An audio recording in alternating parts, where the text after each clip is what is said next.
এই যে ম্যাডাম, আর কতক্ষণ ঘুমাবেন? এবার তো উঠুন, সকাল 6টা বাজে। এটা আপনার বাপের বাড়ি নয় যে 10টা পর্যন্ত ঘুমাবেন। কিন্তু জয়ের ডাক যেন ঘুমন্ত নিহার কানেই পৌঁছালো না। জয় এবার আর সহ্য করতে না পেরে নিহার কোমরে দিল একটা লাথি। জয়ের শক্ত পায়ে লাথি খেয়ে নিহা আতো আতো চোখ খুলে তাকালো। সামনের মানুষটিকে দেখে বড়সড় একটা ঢোক গিলে দ্রুত ফ্লোর থেকে উঠে বসলো। যাক, উঠলি তাহলে, ভালোই হলো। নয়তো আর একবার ডাকতে হলে কপালে শনি ছিল। বাই দ্য ওয়ে, জলদি উঠে আমার জন্য ব্রেকফাস্ট রেডি কর, আর শার্ট প্যান্টগুলো আয়রন করে রাখিস। আর একটা কথা, হাত ঘড়িটা খুঁজে রাখিস। ওটা কোথায় রেখেছি খুঁজে পাচ্ছি না। আমি মর্নিং ওয়াকে যাচ্ছি, আধা ঘন্টার মধ্যে এসে যেন সব রেডি পাই। অ্যান্ড ইউ নো না আমি প্রতিদিন কয়টায় ঘর থেকে বের হই।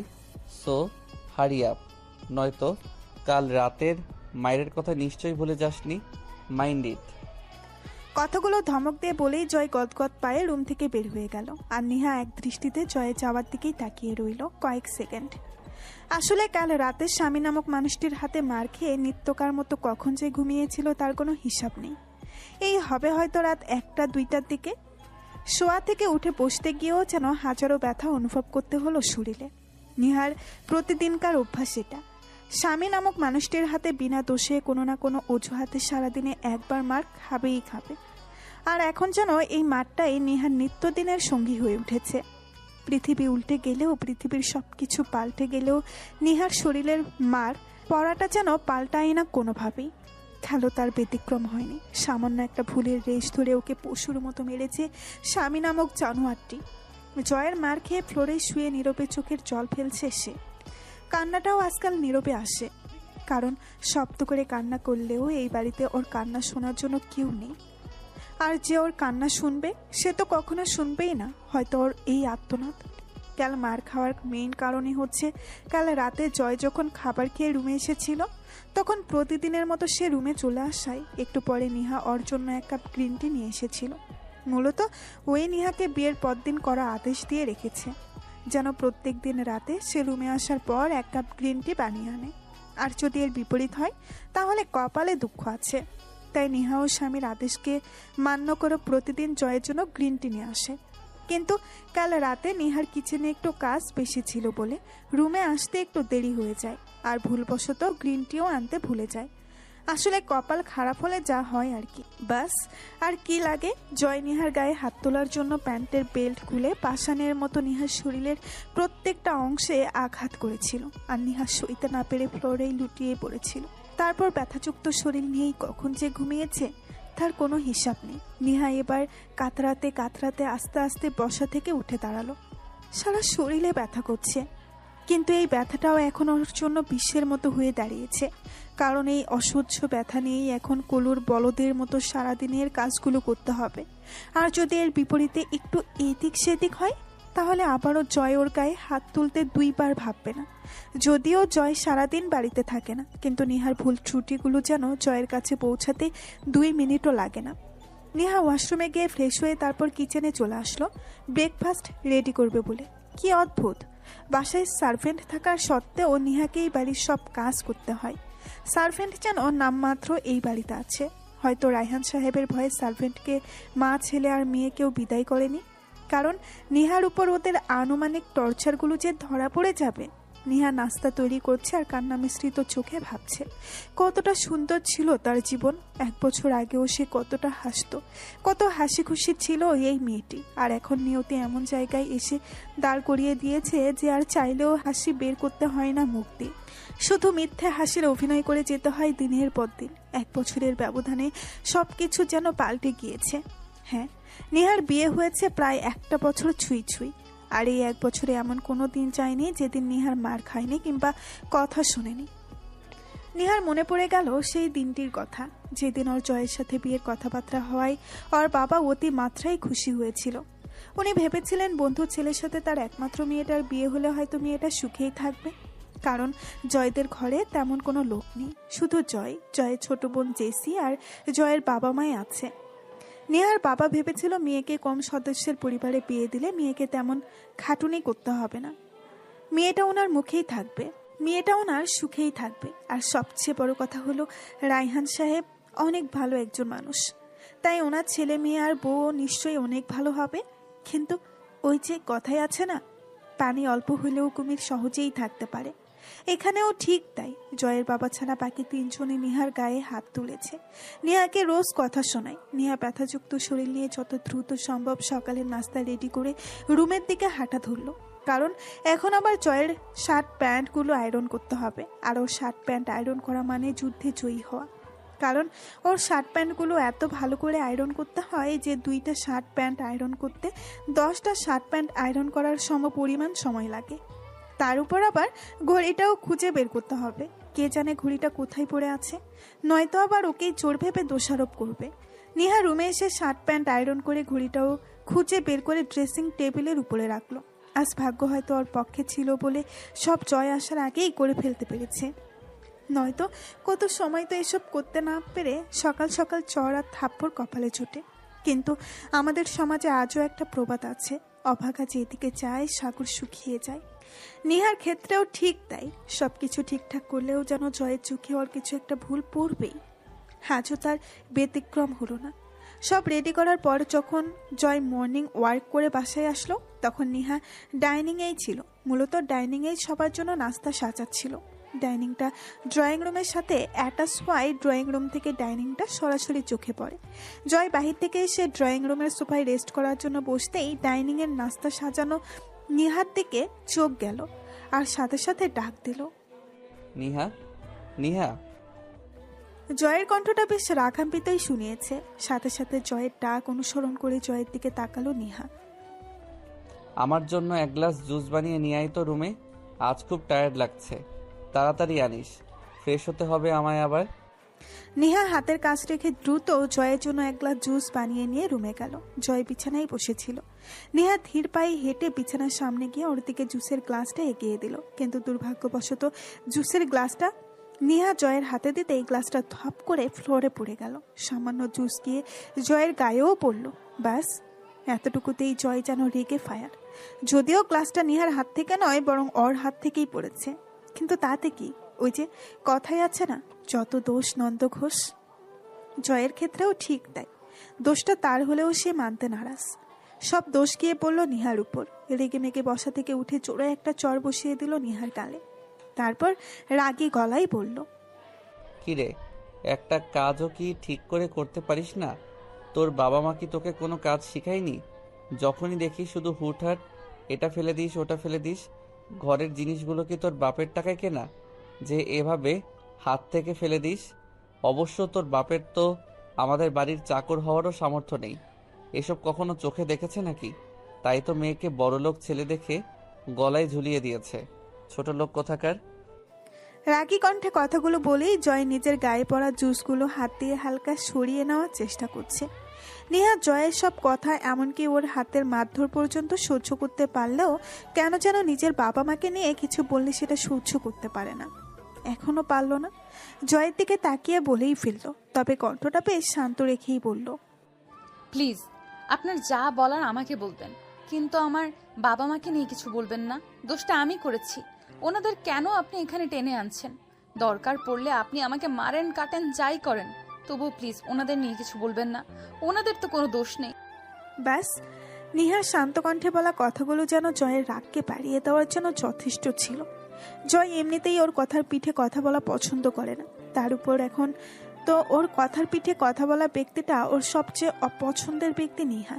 জয়ের যেন কথাগুলো সহ্য হলো না। রাগে চোখে নেহার দিকে তাকালো। নেহা তো ওর চাহনি দেখে ভয়ে শুকনো ঢুক গিলছে। এখন না জানি আবার সকাল সকাল কপালে কি আছে। কথাগুলো বলে যে জয়ের রাগকে বাড়িয়ে দিয়েছে সেটা পরিষ্কার বুঝতে পারছে। কিন্তু ওরই বা কি দোষ? ও দোষ করেছে যা বলার ওকে বলবে, কিন্তু বাবা মাকে কথা শোনাবে কেন?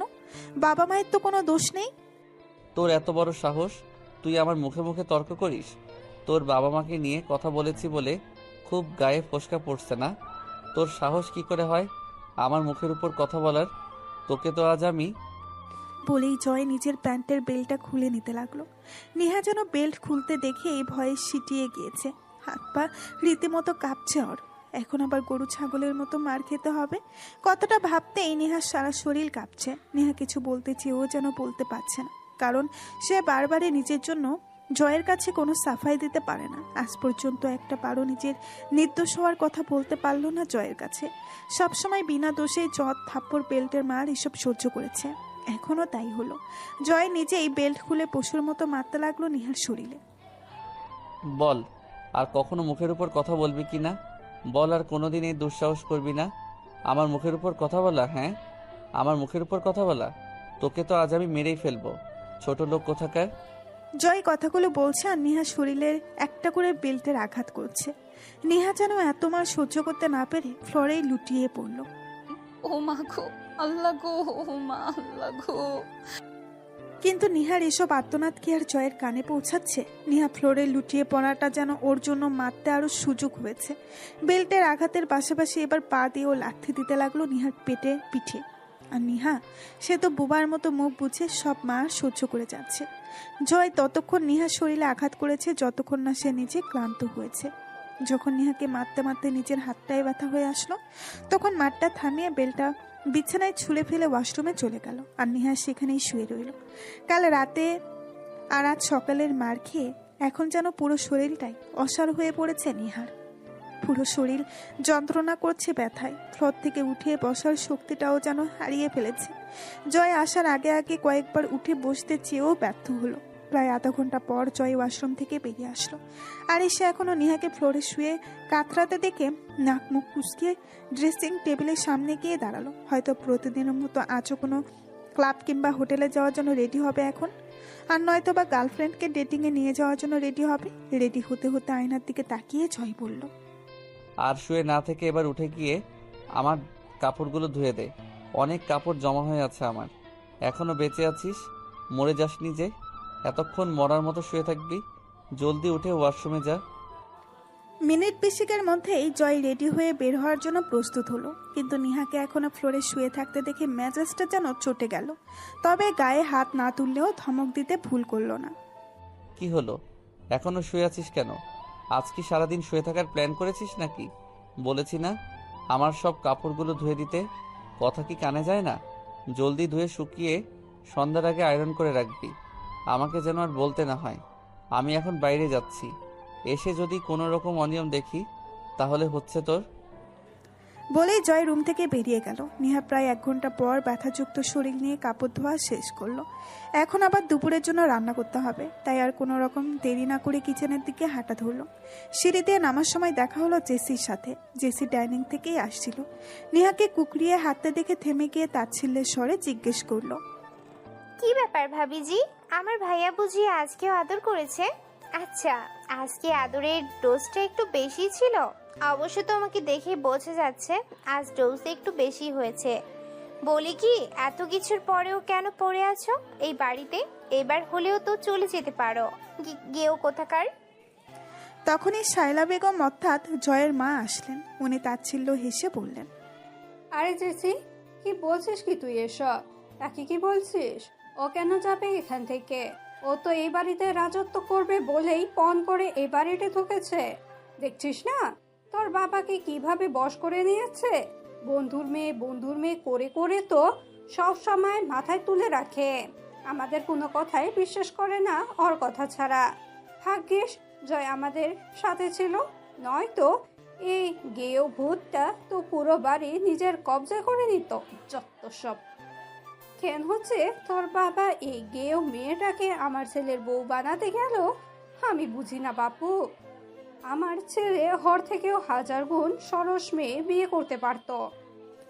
এসব বলতে বলতে শায়লা বেগম আর ওনার গুণধর মেয়ে সিঁড়িতে উপরে উঠে গেলেন। আর নিহা চুপচাপ কিচেনে চলে গেল।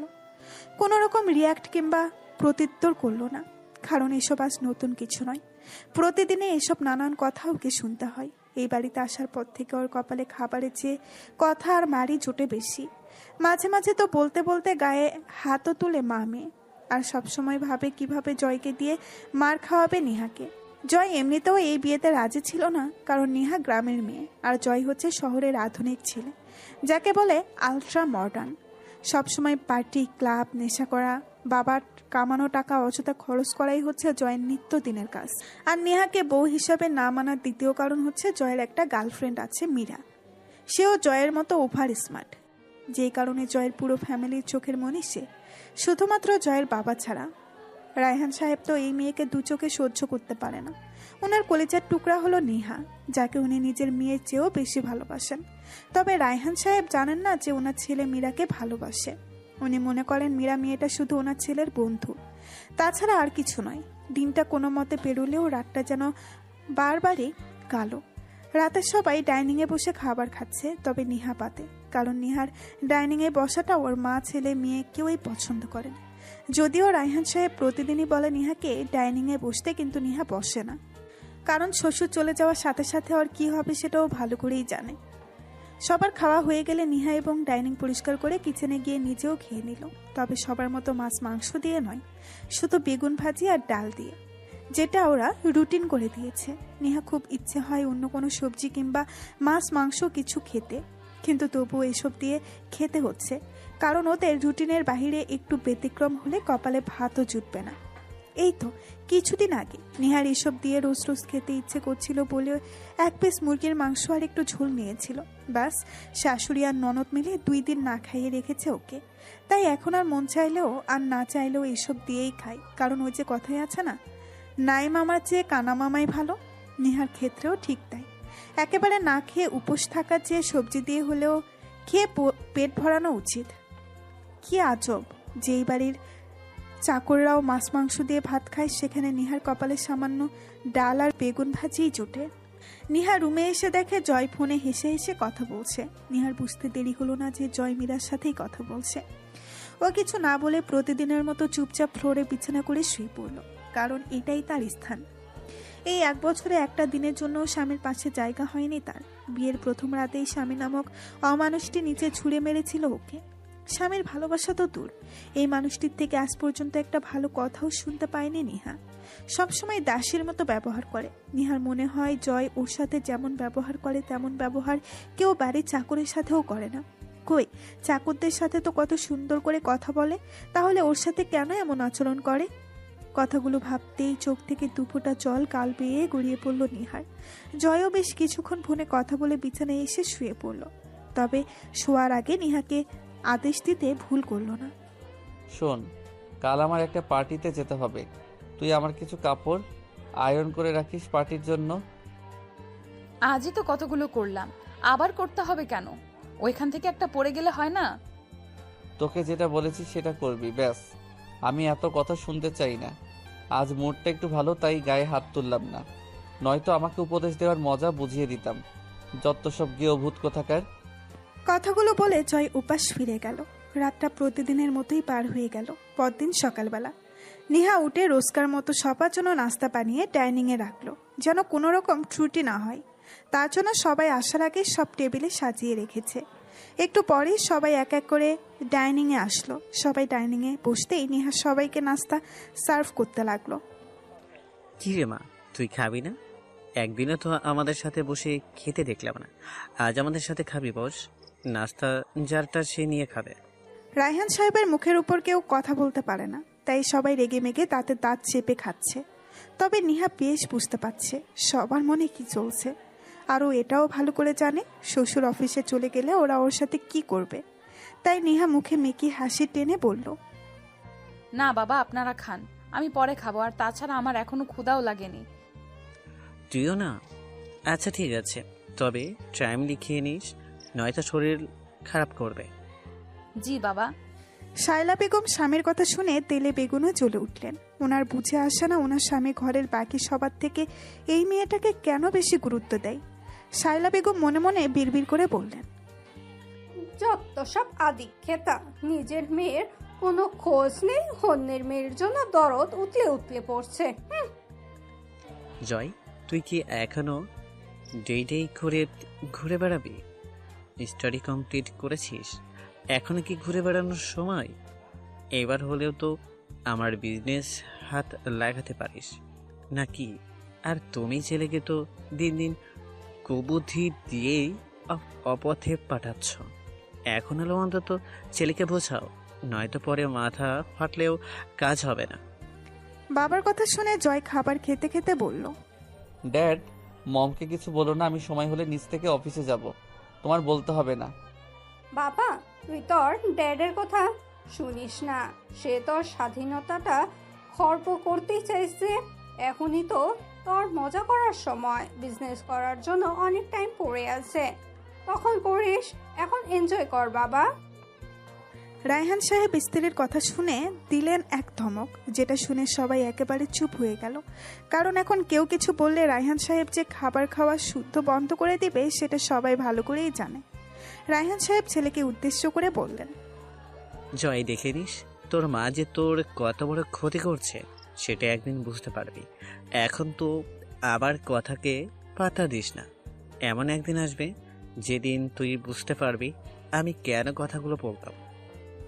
এরপর খাবার শেষ করে যে যার কাজে চলে গেল। অর্থাৎ রায়হান সাহেব অফিসে, জয় বন্ধুদের সাথে বাহিরে, আর ওরা মা মেয়ে দুজনে গেল পার্লারে রূপচর্চা করতে।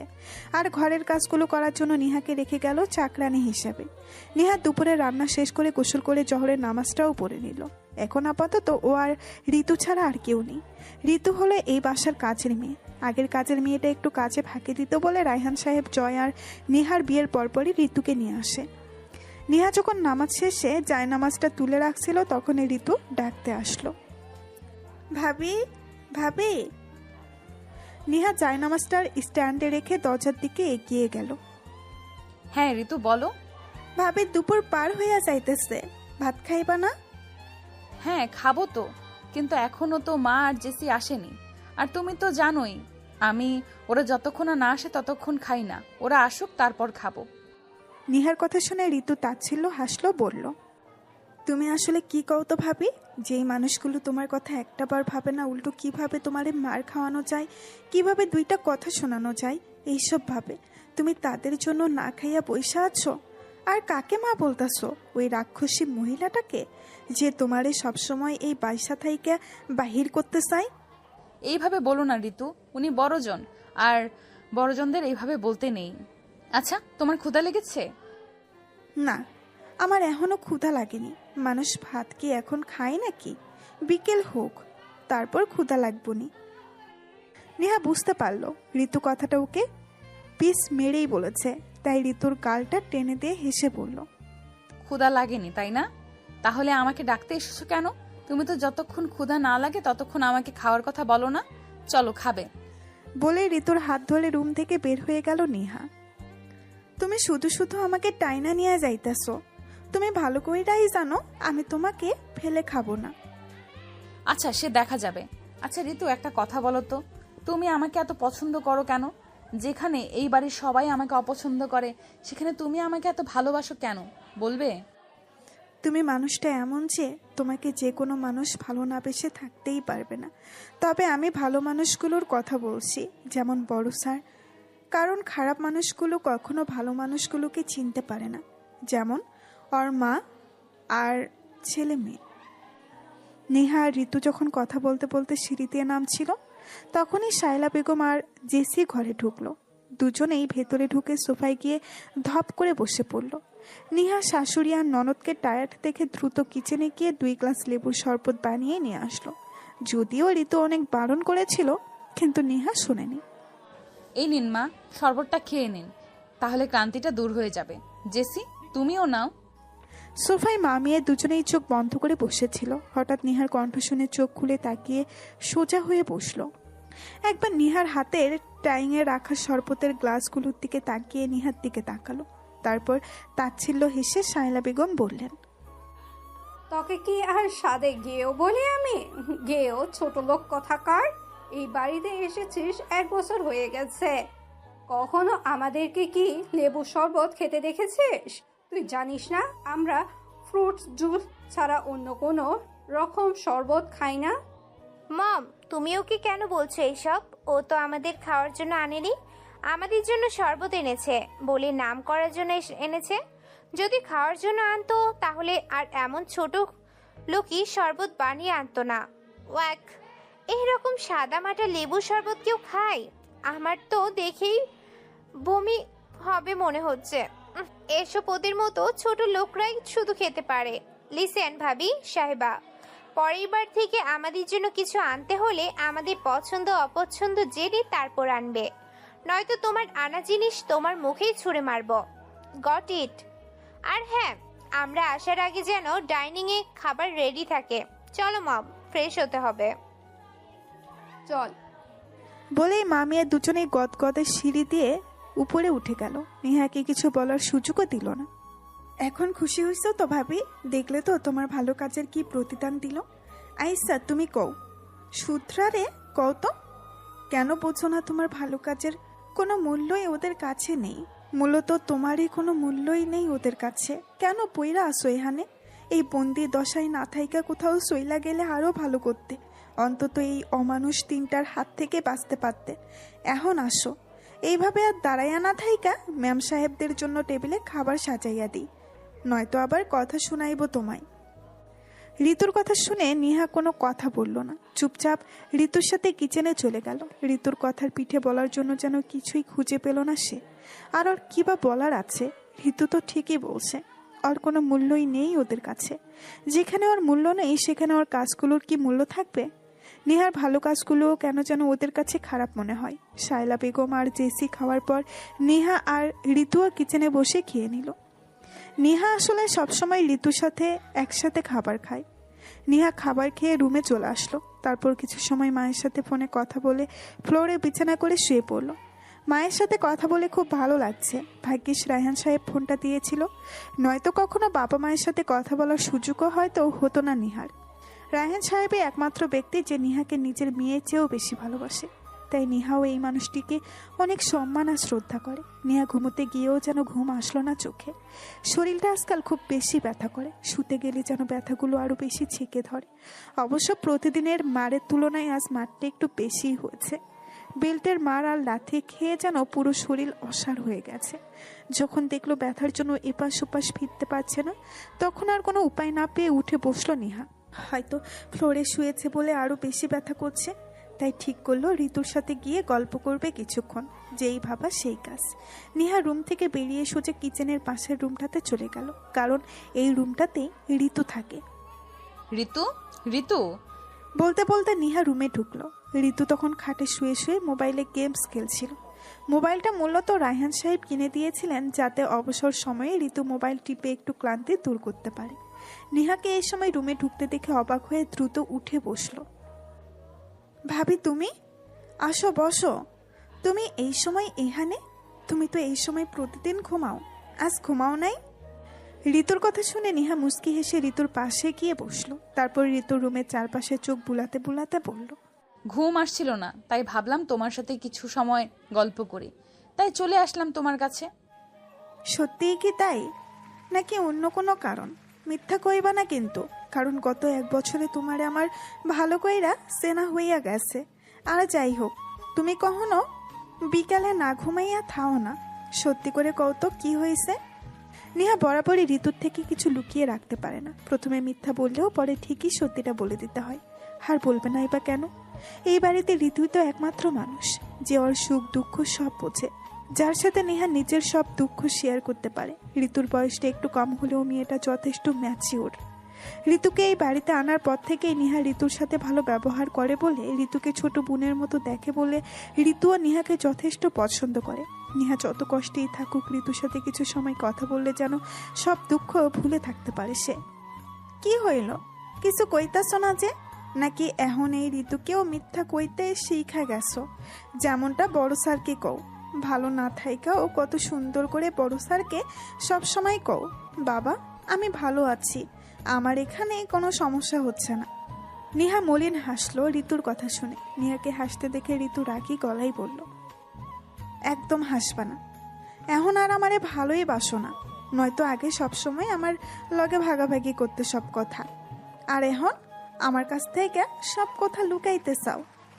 আরে তেমন কিছু না, আসলে শরীরটা খুব ব্যথা করছে আর পিঠেও খুব যন্ত্রণা করছে। শুলেই মনে হচ্ছে পিঠে আর পুরো শরীরে অসহ্য ব্যথা করছে, তাই না ঘুমিয়ে তোমার সাথে গল্প করতে চলে আসলাম। ঋতু নেহার কথাগুলো শুনে কয়েক সেকেন্ড কিছু একটা ভেবে হঠাৎই বলে উঠল, সারা শরীর ব্যথা করতেছে তা না হয় বুঝলাম, কিন্তু পিঠেও জ্বালা করতেছে মানে? দেখি ওইদিকে ঘোরো তো, পিঠে কি হয়েছে দেখি। বলে ঋতু নেহাকে ধরে এদিকে ঘুরতে চাইলো, কিন্তু নেহা না ঘুরেই হেসে বলল, আরে আমার পিঠে আবার কি হবে, তোমার দেখতে হবে না, এমনিই ব্যথা করছে হয়তো। মনে হয় ফ্লোরে থাকার অভ্যাস নেই বলে এমন হচ্ছে। নিহার কথাকে উপেক্ষা করে ঋতু রাগী কণ্ঠে বলল, বেশি কথা না কইয়া চুপচাপ ওই দিকে ঘুরো তো, নয়তো এখন আমার আন্তর্জাতিক গ্যালিগুলো দিমু কিন্তু। আমায় কি ছোট বাচ্চা মনে হয় যে ভুলভাল বুঝিয়ে দিবে আর আমিও বুঝে চুপ কইরা থাকবো? ঘুরো জলদি। বলে ঋতু নিহাকে জোর করে ধরে সামনের দিকে ঘুরিয়ে দিল। তারপর পিঠ থেকে শাড়ি সরিয়ে পিঠে চোখ পড়তেই আটকে উঠল ঋতু। এমন কিছু দেখবে সে কল্পনাও করেনি। নেহার শরীরটা খুব বেশি ফর্সা হওয়ায় ফর্সা শরীরে ব্লাউজের উপর দিয়ে বেল্টের আঘাতগুলো ভালো করে দৃশ্যমান হচ্ছে। নেহার পিঠে এগুলো কিসের দাগ আরও একটু ভালো করে দেখার জন্য ঋতুর ব্লাউজের হুকগুলো দ্রুত খুলে ফেললো। আর সাথে সাথে নেহার পিঠের অজস্র মারের দাগগুলো চোখে পড়ল ঋতুর। নিহার পিঠে অজস্র বেল্টের আঘাতের দাগ হয়ে আছে, কিছু কিছু দাগ লাল হয়ে আছে, আর কিছু কিছু তো কালো বর্ণ ধারণ করেছে। এসব দেখে নিজের অজান্তেই ঋতুর মুখটা হা হয়ে গেল। মুখে হাত দিয়ে আতকে গলায় বলল, ও মা গো ভাবি, এসব কি? হাল্লা গো, এতগুলো মায়ের দাগ, পুরো পিঠে তো একটুখানি জায়গাও খালি নাই যেখানে মারের দাগ নাই। বেল্টের দাগগুলো কেমন রক্ত মাইরা ফেলছে দেহ। তুমি কি করে এত আঘাত নিয়েও হাসি মুখে সব কইরা যাইতাছো ভাবি? আমি হলো তো বিছানা থাইকা উঠতেই পারতাম না। নিশ্চয়ই কোনো মলম লাগাও নাই আর ব্যথার ওষুধও খাও নাই, তাই না? আল্লাহ, কি অবস্থা হয়েছে পিঠের। দাঁড়াও, তুমি বসো, আমি এখনই আইতাছি। বলেই ঋতু বসা থেকে উঠতে চাইলে নেহা খপ করে ওর হাত ধরে ফেলল। কি হইল? হাত ধরলা কেন? সারো। কোথায় যাচ্ছ তুমি? তোমার জন্য মুভ আর ব্যথার ওষুধ আনতে চাইতাছি, সাইরা দাও আমার হাত। না ঋতু, এইসবের কোনো দরকার নেই, এমনিতেই ঠিক হয়ে যাবে। তুমি বসো। আর তাছাড়া আমার জন্য মুভ আর মেডিসিন আনতে গেলে ওনাদের কাছে ওনারা আরো হাসি ঠাট্টা করবে। তখন মা মেয়ে দুজন মিলে কাটা ঘায়ে নুনের ছিটা দিতে আসবে। থাক, লাগবে না মুভ টুফ কিছু, এমনিতেই সেরে যাবে। বেশি কথা বইল না তো ভাবি, চুপ কইরা বইসা থাকো। আমি যেন আয়সা এভাবেই দেখি, কাপড় গায়ে দিয়া দিও না জানো। আর ভয় পাইও না, আমি তোমার জন্যই বইলা আনবো না, আমার জন্য বইলা আনবো।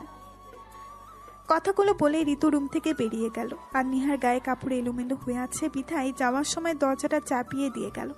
একটু পরেই ঋতু মুভ আর মেডিসিন নিয়ে রুমে আসলো। হয়তো দৌড়ে গিয়ে দৌড়ে এসেছে, তাই তো এত তাড়াতাড়ি আসতে পেরেছে। ঋতু এসে একটা অ্যারোস ট্যাবলেট আর পানির গ্লাস দিয়ে দিল নিহার দিকে। নিহা নিজেকে সামনে রেখে কোনো মতে পানির গ্লাস আর মেডিসিন নিয়ে খেয়ে নিল। ঋতু পানির গ্লাসটা টেবিলের উপরে রেখে আবারও খাটে পা তুলে নিহার পেছনে বসে পড়ল। ঋতু, কেন শুধু শুধু এত কষ্ট করতে গেলে বলো তো? সব সময়ের মতো এবারও সেরে যেত। মুভ লাগিয়ে কি লাভ? আর কয়দিনই বা মুভ লাগাবো? হয়তো এখন মুভ লাগিয়ে রাতে আবার এমন দাগ হয়ে যাবে। তার চেয়ে বরং দাগগুলো নিয়ে থেকে যাওয়াই ভালো। কথাগুলো বলতে গিয়ে নিহার চোখ থেকে দুফোঁটা জল গাল বেয়ে গড়িয়ে পড়ল। ঋতু পেছন থেকেও নিহার কান্না করার ব্যাপারটা বুঝতে পারল। ঋতু এবার আস্তে আস্তে নিহার পিঠের অজস্র দাগগুলোতে মুভ লাগিয়ে দিতে লাগলো। আহ, আস্তে লাগাও ঋতু, পিঠে জ্বলছে খুব। ও মা গো ঋতু, প্লিজ ফ্যানটা চালিয়ে দাও, মুভ দেওয়ায় খুব জ্বলছে পিঠে। আল্লাহ গো। নেহাকে ব্যথায় কুকড়াতে দেখে ঋতু দ্রুত উঠে ফ্যানটা চালিয়ে দিয়ে আবারও বসে পড়ল। তারপর আবারও মুভ লাগাতে লাগাতে বলল, ভাবি তোমাকে একটা কথা কই। বলো। ঋতু কয়েক সেকেন্ড চুপ থেকে বলে উঠল, এত মায়ের সহ্য করে কেন এখানে পইরা আসো? কেন সইলা চাইতেছো না এই বাড়ি সাইরা? তোমার এই বাড়ির কেউ ভালোবাসে না, শুধু বড় সাহেব ছাড়া। কেন এত কষ্ট সহ্য করতেছো কত? কি করব বলো? বাবা যে আমায় অনেক ভালোবাসে। বাবার মতো মানুষটাকে ছেড়ে কি করে যাই? মানুষটা আমাকে নিজের মেয়ের থেকেও বেশি ভালোবাসে, তাই শত কষ্ট মুখ বুজে সহ্য করে এই বাড়িতে পড়ে থাকি। সত্যিই কি বড় সাহেবের জন্য পইরা আসো নাকি অন্য কিছু? মানে? ছোট সাহেবকে ভালোবাসো? কি বলো এইসব তুমি? যেটা জিজ্ঞেস করছি ওইটা কও। ছোট সাহেবকে ভালোবাসো? নেহা কিছু বলল না, বরং চুপ করে রইল। ঋতুর প্রশ্নের জবাবে কি বলবে বা নেহা কিছু বলল না, বরং চুপ করে রইল। ঋতুর প্রশ্নের জবাবে কি বলবে বা কি বলা উচিত নেহা জানা নেই। আর কি বা বলবে এটা যে সে ওই মানুষ নামের অমানুষটাকে ভালোবাসে। কথাটা শুনলে এই ঋতু কি ভাববে? হয়তো ওকেই শেষটা ভাববে। ঋতুর ততক্ষণে মুভ লাগানো শেষ, তাই সে নিহার ব্লাউজের হুকগুলো লাগিয়ে দিয়ে খাটে পা ঝুলিয়ে বসে পড়ল। নিহাও সোজা হয়ে বসলো। ঋতু নিহার দিকে তাকিয়ে আবারও বলল, আমি জানি তুমি ছোট সাহেবকে ভালোবাসো, আর তাই ওই ব্যাটারে সেরে যাইতে পারতাছ না। বড় সাহেব তো বাহানা মাত্র। নেহা চমকালো ঋতুর কথা শুনে। ও কি করে বুঝলো সে জয়কে ভালোবাসে? হ্যাঁ, ঋতুর কথাই ঠিক। নেহা জয়কে অনেক ভালোবাসে, যদিও নেহা জানে যে জয়ের মনে ওর জন্য কোনো ভালোবাসা নেই, আর কখনো হয়তো জন্মাবেই না। তবুও সে এই মানুষটিকে ভালোবাসে, অনেক ভালোবাসে। যত যাই হোক, মানুষটি তো ওর স্বামী, আর প্রতিটা স্ত্রীরই উচিত স্বামীকে ভালোবাসা। নেহাও ভালোবাসে, তবে উচিত অনুচিতের কথা ভেবে নয়। যেদিন প্রথম জয়ের ছবি দেখেছিল বাবার কাছে, সেই দিনই জয়কে ভালো লেগে যায় নেহার, আর সেই ভালো লাগা থেকেই ভালোবাসার জন্ম। কিন্তু কে জানতো এই মানুষটা ওকে নয় অন্য কাউকে ভালোবাসবে। নেহার মনে পড়ে গেল সেই দিনটির কথা, যেদিন ওদের বাসায় রায়হান সাহেব ওনার ছেলের প্রস্তাব নিয়ে গেছিল। নেহা তখন উঠানে মায়ের সাথে টুকটাক কাজ করতে করতে কথা বলছিল। তখনই বাবা সহ রায়হান আঙ্কেল বাড়িতে ঢুকে। নেহাদের ঘরটা টিনের, তবে টিনের হলেও বেশ সুন্দর আর আকর্ষণীয়। রুমও কম নেই, রান্নাঘর সহ পাঁচটা রুম, আর ঘরের চারপাশে ব্যাপক জায়গা ফাঁকা রেখে ঘেরাও করে টিন দেওয়া, আর সামনের পেছনে চারপাশে ঘেরাও টিনের দেওয়ালটা গিয়ে ঘরের পেছনে স্থির হয়েছে। আর ওখানে একটা দরজা দেওয়া হয়েছে, যেটাকে বলা হয় চলে বাড়ির মেইন গেট। মেইন গেট দিয়ে রায়হান আঙ্কেল আর বাবাকে ঢুকতে দেখে সহজ সরল নেহা দৌড়ে বাবার সামনে যায় বাবার বাজারের ব্যাগটা নিবে বলে। তবে রায়হান আঙ্কেলকে সালাম দিতে ভুল করলো না নেহা। হেসে রায়হান সাহেবের দিকে তাকিয়ে বলল, আসসালামু আলাইকুম আঙ্কেল, কেমন আছেন? রায়হান সাহেব মুস্কি হেসে নিহার মাথায় হাত বুলিয়ে দিয়ে সালামের জবাব দিলেন। ওয়ালাইকুম আসসালাম, কেমন আছো মা? জি আঙ্কেল, ভালো আছি, আসুন ভেতরে চলুন। বলেই বাবার দিকে ফিরে হাতটা বাড়িয়ে দেয় বাজারের ব্যাগ নিবে বলে। মেয়েকে দেখে রফিক সাহেবও হেসে বাজারের ব্যাগটা মেয়ের হাতে দিয়ে মেয়েকে এক হাতে বুকে জড়িয়ে নিয়ে রায়হান সাহেবের সাথে কথা বলতে বলতে ঘরের দিকে যেতে থাকে। নেহা সবসময়ই এমন করে, বাবা বাড়িতে ঢুকেছে দেখলেই দৌড়ে বাবার কাছে গিয়ে বাবার হাতে যেইটাই থাকুক সেটা নিয়ে নিবে। রফিক সাহেবও মেয়ের কাছে খুশি হয়ে মেয়েকে এক হাতে বুকে জড়িয়ে ঘরের ভেতরে যান, আর আজও তাই হলো। রায়হান সাহেবকে দেখে নিহার মাও দ্রুত মাথায় কাপড় টেনে দিয়ে সোজা হয়ে দাঁড়ালো। রায়হান সাহেব সামনে আসতেই নিহার মা সালাম দিয়ে বলল, কেমন আছেন ভাইজান? এতদিন পর আমাদের কথা মনে পড়লো আপনার? সেই যে ঈদের সময় আসলেন আর তো আসলেন না। রায়হান সাহেব হেসে বললেন, আর বলো না ভাবি, বিজনেসের জন্য একটু সময়ও বের করতে পারি না, তাই আসা হয় না। ও আচ্ছা, আসেন ভিতরে আসেন। বলেই নিহার মা ভেতরের দিকে যেতে লাগলো। নিহাদের ঘরের সামনে একটা খোলা বারান্দা আছে, যেটাতে শুধু উপরে টিন দেওয়া আর চারপাশে খোলা। রফিক সাহেব এবং রায়হান সাহেব দুজনে এসে বারান্দায় থাকা চেয়ারগুলোতে বসলেন, আর নিহা এবং নিহার মা ঘরে ঢুকে গেল। তো বল রায়হান, তোর কি খবর এখন? ভাবি, ছেলে মেয়ে সবাই কেমন আছে? সবাই আলহামদুলিল্লাহ ভালোই আছে, তোদের কি খবর বল? এই তো আমাদেরটাও কোনো মতে চলে যাচ্ছে। এরপর দুই বন্ধু মিলে আরো বিভিন্ন বিষয় নিয়ে টুকটাক কথা বলতে লাগলো। দুজনের মাঝে গল্পের আসর জমেছে যেন। শত হলেও বন্ধু বলে কথা। অনেকদিন পর এক বন্ধু আরেক বন্ধুকে পেয়ে দুজনের কথা ঝুলি খুলে বসেছে। এর মধ্যেই নিহার মা ট্রে করে নিচে স্বামী আর রায়হান সাহেবের জন্য শরবত আর নাস্তা নিয়ে আসলো। নেন ভাইজান, শরবত নেন। বলতে বলতে নিহার মা সেখানে রাখা এক চেয়ারে বসে পড়লো। হেসে বলল, তো ভাইজান এখন বলেন, এতদিন পর কি মনে করে আসলেন? আমি তো মনে করেছিলাম আমাদের কথা ভুলেই গেছেন। রায়হান সাহেব শরবতের গ্লাসে চুমুক দিতে দিতে বললেন, আরে তেমন কিছু না ভাবি, আমি তোমাদের ভুলে যাব সেটা ভাবলে কি করে? হয়তো ব্যস্ততার কারণে আসতে পারি না, কিন্তু তাই বলে তোমাদের ভুলে যাব সেটা আমার জীবন থাকতে হবে না। তবে এবার তোমাদের কাছ থেকে একটা জিনিস নিতে এসেছি। রায়হান সাহেবের মুখে জিনিস নিতে আসার কথা শুনে নিহার বাবা মা দুজনেই অবাক হয়ে দুজনের দিকে তাকালো। নিহার মা কৌতূহল দমিয়ে রাখতে না পেরে বলেই ফেলল, কি বলেন ভাইজান? আমাদের থেকে একটা জিনিস নিতে এসেছেন মানে? আপনারা বড়লোক মানুষ, আমাদের মতো গরিবের কাছ থেকে কি বা নিবেন? রায়হান সাহেব হেসে বললেন, আরে ভাবি, তুমি হয়তো জানো না, গরিবের ঘরে কিন্তু হীরা মুক্ত থাকে। তাই তো আমি সেই মুক্তর খোঁজে শহর থেকে এখানে চলে আসলাম। এখন তোমার হ্যাঁ করলেই হয়। রফিক সাহেব এবার একটু নড়ে চড়ে বসে সিরিয়াস হয়ে বললেন, আগে বল, তোর কাছে তোর সবচেয়ে প্রিয় জিনিসটা চাইলে তুই না করবি না? কি চাস সেটা তো আগে বল। আর তুই তো ভালো করেই জানিস, তুই কিছু চাইলে সেটা আমি কখনো না করতে পারি না, সে যত মূল্যবান কিংবা দামি জিনিসই হোক।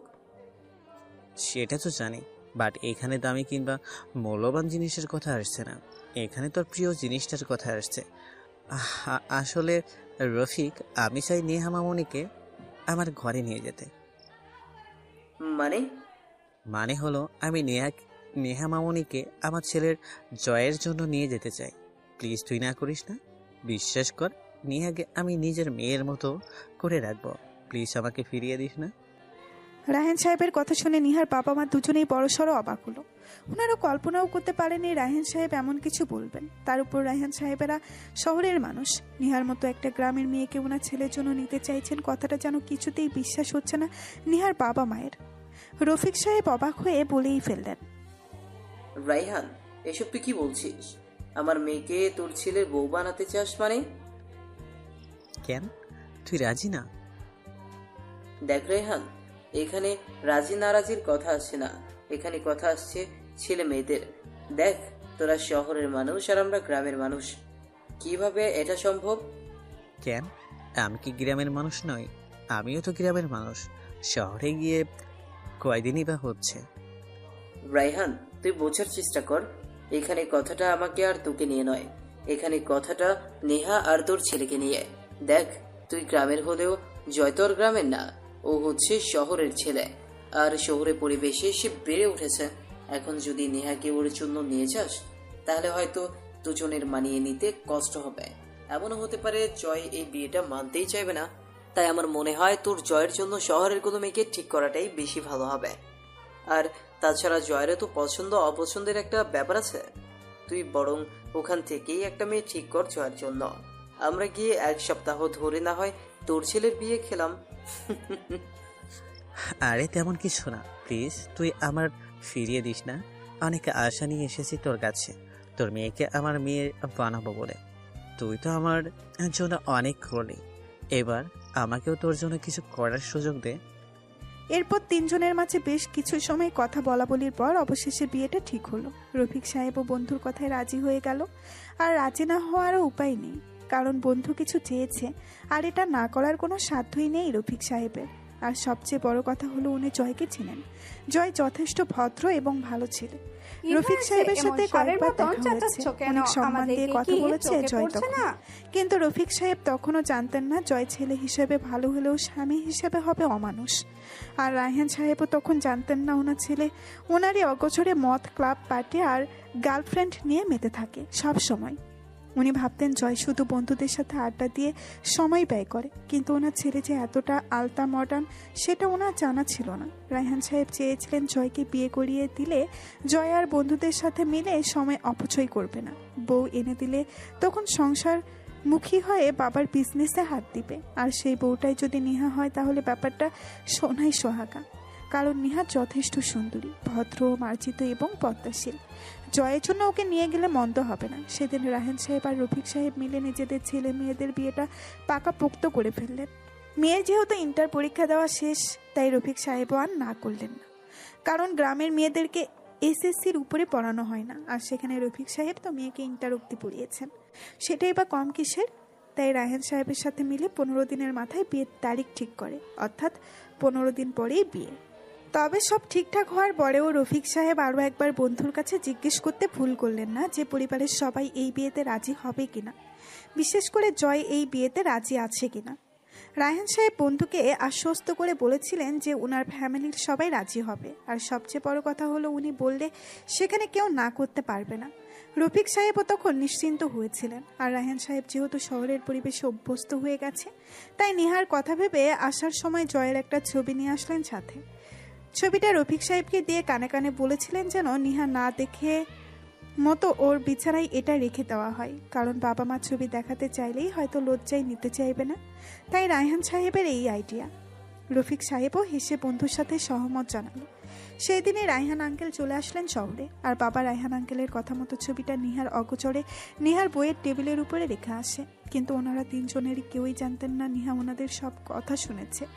আসলে ওনারা তিনজনেই যখন কথা বলছিলেন তখন নিহা দরজার আড়াল থেকে সব শোনে। সেদিন রাতে নিহা যখন জয়ের ছবিটা দেখে তখনই নিহার মনে জয়ের জন্য একটা ভালো লাগা তৈরি হয়। জয় দেখতে মাশাআল্লাহ অনেক হ্যান্ডসাম আর সুন্দর, ফর্সা গালে খোঁচা খোঁচা দাড়িগুলো যেন সৌন্দর্য আরও বাড়িয়ে দিয়েছে। দেখতে কোনো রাজপুত্রের চেয়ে কম লাগছে না। এই সুদর্শন ছেলেটা ওর স্বামী হবে সেটা ভাবতেই যেন নিহার খুশি প্লাস লজ্জা লাগছে। আর ওদের বিয়েটা যেহেতু সেদিনের আরও 15 দিন পর হয়েছে, তাই নিহা জয়কে নিয়ে ভাবতে ভাবতে জয়ের প্রতি ভালো লাগাটা যে কখন ভালোবাসায় পরিণত হয়েছে সেটা বুঝতেই পারল না। নিহা শুধু এতটুকু জানতো জয়ের সাথে ওর বিয়ে হলেও নাখোশ হবে না। হ্যাঁ, এটা ঠিক যে বাবা মাকে ছেড়ে শহরে থাকতে কষ্ট হবে, কিন্তু এমন একটা মানুষকে স্বামী হিসেবে পেলে হয়তো বাবা মাকে ছেড়ে থাকাটা সম্ভব হবে না। আর এমনিতেও একদিন না একদিন তো যেতেই হবে শ্বশুরবাড়ি, আজ না হয় কাল। প্রতিটা মেয়েকেই যেহেতু শ্বশুরবাড়ি যেতে হয়, তাই তো আর বাবা মায়ের কাছে থেকে যেতে পারবে না, চাইলেও পারবে না। তাই নিহা নিজেকে অনেক কষ্টে বুঝিয়ে শক্ত করেছিল। তবে মুখে এসব বলে নিজেকে সান্ত্বনা দিলেও নিহার মনটা যেন সবসময় ছোট হয়ে থাকতো, কারণ সে কখনো বাবা মাকে ছেড়ে একটা রাতের জন্য কোথাও যায়নি। সে কিভাবে শহরে গিয়ে বাবা মাকে ছেড়ে থাকতে পারবে তো? ওখানে মানিয়ে নিতে পারবে তো শহরের পরিবেশ? আচ্ছা, জয় কি ওকে তেমন করে ভালোবাসবে যেমন ও ভালোবেসে ফেলেছে? জয়ের মা আর বোন কেমন হবে? জয়ের মা ওকে মেয়ের মতো করে দেখবে তো? আর জয়ের বোন, সে কি ওকে বোনের মতো করে দেখবে? এসব নিহার সবসময় মনে মনে ভাবতে না চাইলেও যেন ভাবনায় চলে আসতো। যদিও স্বামী নামক মানুষটিকে ভালোবেসে নিহা সব ভুলে থাকবে ঠিক করেছিল, কিন্তু বাবা মায়ের চেহারাটা চোখের সামনে ভাসলে যেন মুহূর্তে বিয়েটিয়ে এসবের প্রতি অনীহা চলে আসে নিহার। বাবা মাকে দৌড়ে গিয়ে জড়িয়ে ধরে বলতে ইচ্ছে করে, প্লিজ বাবা, প্লিজ মা, তোমরা আমাকে বিয়ে দিও না। আমি তোমাদের ছেড়ে কোথাও যাব না, তোমাদের ছেড়ে আমি থাকতে পারবো না। তোমরাই যে আমার বাবা মা ভাই বোন সব। প্লিজ আমাকে বিয়ে দিয়ে তোমাদের থেকে পর করে দিও না। হঠাৎই কাঁধে কারো হাতের স্পর্শ পেয়ে নিহার ধ্যান ভাঙে। ঋতু কাঁধে হাত রেখেছে। নিহা চাপা স্বরে প্রশ্ন করল, কিছু বলবে? কি ভাবতাছো কত? কখন থাইকা দেখতেছি চুপ হইয়া কি যেন ভাবতাছো?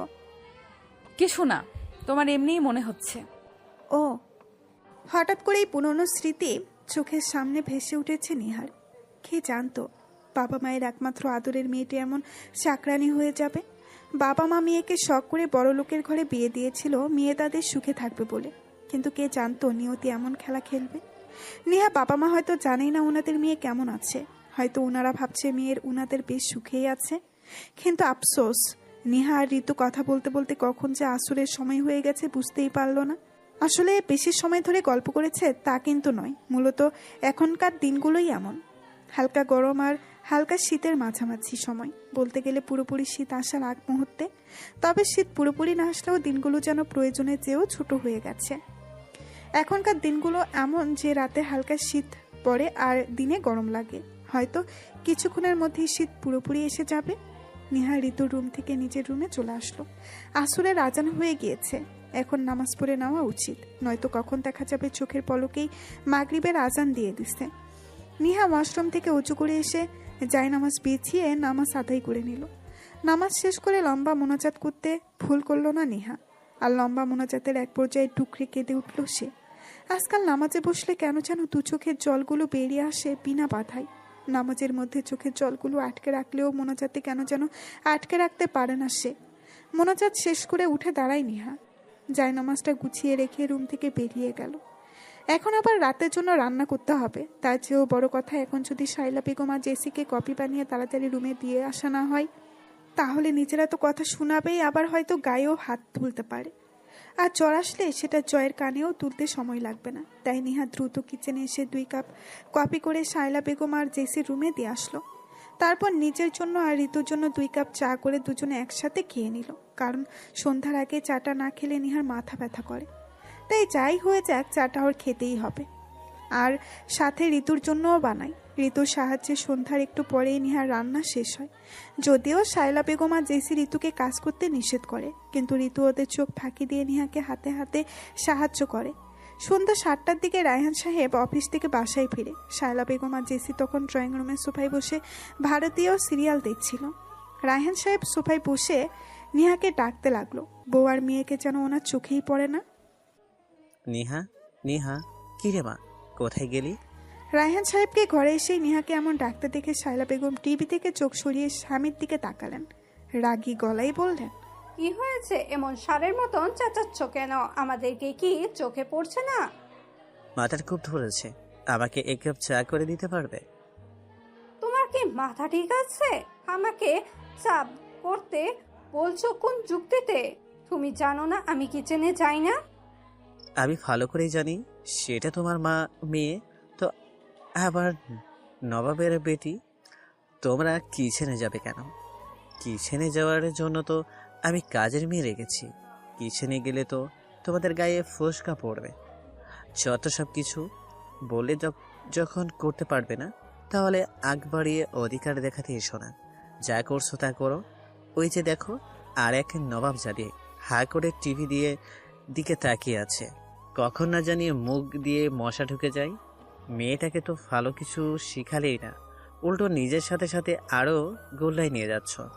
এবার অন্তত মেয়েকে কিছু শেখাও, নয়তো দেখবে শ্বশুর বাড়ি গিয়েও আবার ফিরে আসতে হবে। অনেক হয়েছে, আমার মেয়েকে নিয়ে আর একটা কথাও বলবে না। তোমার ভাবতে হবে না আমার মেয়েকে নিয়ে। আমার মেয়েকে আমি রাজপুত্র দেখে বিয়ে দিব, যার ঘরে 1000টা চাকর চাকরানি থাকবে। আর আমার মেয়েকে কিচ্ছু করতে হবে না। তুমি এইসব নিয়ে মাথা ঘামিও না। রায়হান তাচ্ছিল্যের হাসি হেসে বললেন। সে আশাতেই থাকো। তখনই সিঁড়ি দিয়ে নেমে দৌড়ে আসলো নিহা। রায়হান সাহেবের সামনে এসে অপরাধী গলায় বলল, সরি বাবা, আমি আসলে কোরআন শরীফ পাঠ করছিলাম তো, তাই পৃষ্ঠাটা শেষ করে আসতে একটু দেরি হয়ে গেল। আপনার কি লাগবে বলুন, আমি এক্ষুনি এনে দিচ্ছি। রায়হান সাহেব হেসে বললেন, তোর পাগলি, এইভাবে মাথা নিচু করে থাকা বলিস কেন? আমি কিছু মনে করিনি, তোকে দেখছিলাম না তাই ডাকছিলাম। আমার কিছু লাগবে না, আয় এখানে বস আমার পাশে। না বাবা, আমি এখন বসবো না, আপনি বরং ফ্রেশ হয়ে আসুন। আমি আপনার জন্য চা বানিয়ে আনছি, তারপর না হয় বসবো আপনার পাশে। রায়হান সাহেব আবারও হাসলেন। হাসিটা বজায় রেখেই বললেন, থাক মা, তোর কষ্ট করে কিচেনে যেতে হবে না, আমি ঋতুকে করে আনতে বলবো। তুই বরং বস। আরে বাবা, আমি কিচেনে গেলে কি হয়েছে? সব সময় তো আর কিচেনে যাই না, তোমার জন্য চা করতেই তো শুধু যাই। কিচ্ছু হবে না, তুমি তাড়াতাড়ি ফ্রেশ হয়ে আসো তো, আমি চা করতে যাচ্ছি। রায়হান সাহেব বসা থেকে উঠে নিহার সামনে গিয়ে নিহার মাথায় স্নেহের হাত বুলিয়ে বললেন, আচ্ছা ঠিক আছে মা, আমি ফ্রেশ হয়ে আসছি, তবে হ্যাঁ সাবধানে যাস। এই বলে রায়হান সাহেব হেসে উপরে নিজের রুমে চলে গেলেন। আর নিহা ও মুস্কি হেসে কিচেনে চলে গেল শ্বশুর নামের বাবাটার জন্য চা বানাতে। এই বাড়িতে উনিই তো একমাত্র মানুষ যে ওকে নিজের মেয়ের থেকেও বেশি ভালোবাসে। তাই নিহাও এই মানুষটিকে নিজের বাবার মতোই ভালোবাসে। আসলে রায়হান সাহেব বিয়ের পরদিনই করা আদেশ দিয়ে বলে দিয়েছেন নিহাকে ও যেন কিচেনে না যায়। শাইলা আর জেসি যেন কিচেনে যায় না, তেমনি ওরও কিচেনে যাওয়ার দরকার নেই। কিছু লাগলে ঋতুকে বলে যেন করিয়ে নেয়। কিন্তু রায়হান সাহেব তো জানেই না ওনার স্ত্রী আর মেয়ে মিলে বিয়ের পরদিনে নিহার স্থান কিচেনে করে দিয়েছে। অর্থাৎ বিয়ের পরদিন থেকেই ঘরের সম্পূর্ণ কাজ ওরা নিহার উপর চাপিয়ে দিয়েছে। আর কাজের মেয়েকে বলে দিয়েছে যেন নিহার কোনো কাজে সাহায্য না করে। ঋতুকে তখনও এই বাড়িতে আনা হয়নি, কাজের মেয়ে ছিল অন্য আরেকজন। তাই নিহার একা কাজ করতে গিয়ে হিমশিম খেতে হতো, যার ফলে রায়হান সাহেবের মনে হয়েছে কাজের মেয়েটি ফাঁকি দিতে শিখে গিয়েছে। আর তাই উনি বিয়ের 1 সপ্তাহের মধ্যে ঋতুকে এই বাসার কাজের জন্য নিয়ে আসে। ঋতুকেও আনার সাথে সাথে শাইলা বেগম আর জেসি মিলে নিহাকে কাজে সাহায্য না করতে বলে দেয়। কিন্তু ঋতু বারবারই নিহার ভক্ত, কেন যেন প্রথম দিন থেকেই নিহাকে ওর ভালো লেগেছে। তাই শাইলা বেগম আর জেসির অগোচরে নিহাকে সে সাহায্য করে। তবে ঋতু এইসব অনেকবার রায়হান সাহেবকে বলতে চেয়েছিল, কিন্তু নিহার জন্য বলতে পারেনি। নিহা বরাবরই ওকে বাধা দিত, তাই ঋতুও এখন আর বলার চেষ্টা করে না। রায়হান সাহেব ফ্রেশ হয়ে নিচে নেমে আসলেই নিহা চা নিয়ে গিয়ে রায়হান সাহেবের পাশে বসে। তারপর শ্বশুর আর বৌমা দুজনেই দীর্ঘ সময় ধরে গল্প করতে থাকে। ওদের গল্প দেখে শাইলা বেগম আর জেসি দুজনেরই রাগে গা জ্বলছে। না পাচ্ছে এসব দেখতে আর না পাচ্ছে এসব সহ্য করতে। তাই মা মেয়ে দুজনেই রাগে ফুসফুস করতে করতে উপরে চলে গেল। রায়হান সাহেবও কোনো রকম প্রতিক্রিয়া না দেখিয়ে গা সারা ভাব নিয়ে রিমোট নিয়ে টিভিটা অফ করে দিল। বাবা ওনারা যে চলে গেল। ভালো হয়েছে, চল গিয়েছে। এখন আমরা বাবা মেয়ে মিলে আরো ভালো করে গল্প করব। ভালো হচ্ছে না? নেহা কিছু না বলে মাথা নিচু করে ফেলল। রাত 10টা। রায়হান সাহেব, শায়লা বেগম, জয় আর জেসি সবাই একসাথে খাবার টেবিলে বসেছে, শুধু নেহা ছাড়া। জয় যতই বেপরোয়া চলাফেরা করুক, রাত 10টার আগেই বাসায় ফিরে। কারণ বিয়ের রাতেই রায়হান সাহেব ছেলেকে করা আদেশ দিয়ে বলেছেন, রাত 10টার আগে সে যদি বাসায় না ফিরে তাহলে পরদিন আর এই বাড়িতে ঢুকতে পারবে না। আর জয়ও জানে বাবা যেটা বলবে সেটাই করে, তাই সেও বাবার ভয়ে রাত 10টার আগেই বাসায় ফিরে আসে। সবাই যখন নিজেদের প্লেটে খাবার নিতে ব্যস্ত, তখনই রায়হান সাহেব বললেন, কিরে মা, তুই খাবি না? আয় বস। না বাবা, আপনারা খান, আমি পরে খাবো। আপনি তো জানেনই আমার টেবিলে বসে খেতে ভালো লাগে না, তাই আমি ঋতুর সাথেই বসে খাবো। আপনারা খেয়ে নিন। কি যে বলিস না মা, বিয়ে হয়েছে 1 বছর হলো। বাবা। এরপর সবাই খাবার খেতে লাগলো। জয় খাবার টেবিলে কোনো কথা বলে না, তাই এখনো কোনো কথা বলছে না, বরং চুপচাপ খাচ্ছে। বাবার সামনে এমনভাবে থাকে সে যেন ওর মতো ভালো ছেলে আর একটিও নেই। তাই রায়হান সাহেবও জানেন না ছেলে ওনার কতটা অধপতনে গিয়েছে। রায়হান সাহেব মনে করেন স্ত্রী আর মেয়ে নেহাকে একটু অপছন্দ করলেও জয় নেহাকে অনেক ভালোবাসে, কারণ আজ পর্যন্ত জয়কে একবারও নেহার সাথে খারাপ ব্যবহার করতে দেখেননি উনি। আর সবচেয়ে বড় কথা হলো জয় বিয়ের সময়ও কোনো অমত করেনি, বাবার কথায় বিনা বাক্যে বিয়েতে রাজি হয়ে গেছে। এমনকি বাবার পছন্দকে সম্মান জানিয়ে মেয়েটাকে সেটা পর্যন্ত দেখতে চায়নি। তাই রায়হান সাহেবের ছেলের প্রতি অনেক বিশ্বাস। উনি নিশ্চিত যে জয় নেহাকে অনেক ভালোবাসে। হয়তো এখন একটু বেপরোয়া চলাফেরা করে, কিন্তু আস্তে আস্তে ঠিক হয়ে যাবে। তবে রায়হান সাহেব তো জানেনই না ওনার ছেলে নেহাকে ভালোবাসে না, বরং ঘৃণা করে। জয়ের যদি অপছন্দের কোনো মানুষ থাকে সেটা হচ্ছে নেহা। জয় যে এই 1 বছরে প্রতিদিনই নেহার গায়ে হাত তুলেছে সেটা রায়হান সাহেবের অজানা, হয়তো কখনোই জানবেই না। নেহাও কখনো বলে না, বরং সবসময় রায়হান সাহেবের কাছে জয়ের প্রশংসা করে। রায়হান সাহেব সবসময় নেহাকে জিজ্ঞেস করে জয় ওকে কোনো রকম কিছু বলে কিনা, দুজনের মাঝে সব ঠিক আছে কিনা। নেহা বারবারই মিথ্যা বলে। এই তো কিছুদিন আগেও রায়হান সাহেব নেহাকে রুমে ডেকে নিয়ে পাশে বসিয়ে জিজ্ঞেস করেছিলেন, আর এই 1 বছরে আমাদের সাথে একদিনও বসে খেলি না, টেবিলে বসে খেতে কি প্রবলেম আমি বুঝি না। আচ্ছা তাড়াতাড়ি খেয়ে নিস। নেহা, মা তোর কোনো অসুবিধা হচ্ছে না তো এই বাড়িতে? আমি জানি শাইলা আর জেসি তোকে একটু অপছন্দ করে, তবে এটাও জানি জয় তোকে অনেক ভালোবাসে। তারপরও বলছি, তোরা জয়ের মতো সব ঠিক আছে তো মা? তোকে জয় কোনো রকম কষ্ট দেয় না তো? কারণ একটা মেয়ের শ্বশুরবাড়িতে তার সবচেয়ে আপনজন হলো তার স্বামী। শ্বশুরবাড়ির বাকি মানুষগুলো যেমনই হোক, স্বামীটা যদি ঠিক থাকে তাহলে বাকি সব গোল্লাই যাক। তাই জিজ্ঞাসা করছি, জয় তোর সাথে কেমন বিহেভ করে মা? মিথ্যা বলবি না আমায়। রায়হান সাহেবের কথাগুলো শুনে নেহা মনে মনে তাচ্ছিল্য হাসলো। নেহা জানে এখন এই মানুষটাকে মিথ্যা বলতে হবে, কারণ মানুষটা অনেক আশা করে ওকে তার ছেলের বউ বানিয়ে এনেছিল। ওনারই বা কি দোষ? উনি তো আর জানেন না ওনার ছেলে ওনার সামনে ভালো হওয়ার নাটক করে। উনি তো এটাও জানেন না ওনার স্ত্রী আর মেয়ের আচরণে নেহা যতটা কষ্ট পায় তার চেয়েও দ্বিগুণ কষ্ট পায় জয়ের আচরণে। এমন একটা দিন নেই যে জয় ওর শরীরে হাত তোলেনি। কখনো কখনো তো সকালে রাতে 2 বারও জয়ের হাতের মার খেয়েছে নেহা। তবে সবটাই রায়হান সাহেবের অজানা, কারণ রায়হান সাহেবের সামনে জয় নেহার সাথে এমন বিহেভস করে যেন জয়ই পৃথিবীর শ্রেষ্ঠ স্বামী। নেহাকে চুপ থাকতে দেখে রায়হান সাহেব আবারও প্রশ্ন করলেন, কি হলো মা, কিছু বলছিস না যে? আমি কিছু জানতে চেয়েছি, তোর সাথে কি জয় কোনো রকম খারাপ ব্যবহার করে? যদি সেও শাইলা আর জেসির মতো আচরণ করে তাহলে আমাকে বল, আমি এখনই ওর ব্যবস্থা করব। প্রয়োজনে এই বাড়ি থেকে বের করে দিব। বল মা। আপনি এসব কি বলছেন? জয় কেন আমার সাথে খারাপ ব্যবহার করতে যাবে? জয় আমার সাথে কোনো রকম দুর্ব্যবহার করে না, ও তো আমাকে ভালোবাসে। আর ভালোবাসলে কেউ কারোর সাথে খারাপ ব্যবহার করতে পারে? তার মানে তুই খুশি আছিস মা? তুই জয়ের সাথে ভালো আছিস? হ্যাঁ বাবা, আমি ভালো আছি। আমার জন্য আপনি একদম টেনশন করবেন না। জয় আমাকে ভালোবাসে, আর ও আমার সাথে খারাপ ব্যবহার করবে কি? উল্টো মা আর জেসি একটু খারাপ আচরণ করে বলে আমাকে সান্ত্বনা দেয় যে সব ঠিক হয়ে যাবে একদিন। জেসির বিয়ে হয়ে গেলে তখন মাও বুঝতে পারবে তোমাকে। আপনি নিশ্চিন্তে থাকুন বাবা। আর জয় যদি আমাকে কোনো কষ্ট দিত, আমি তো সবার আগে আপনাকে বলতাম, তাই না? সেটাই, যাক শুনে নিশ্চিন্ত হলাম। সেদিন নিহার কথা শুনে রায়হান সাহেব অনেক খুশি হয়েছিলেন। ছেলে যেহেতু ওনার পছন্দকে পায়ে ঠেলে না দিয়ে বুকে টেনে নিয়েছে,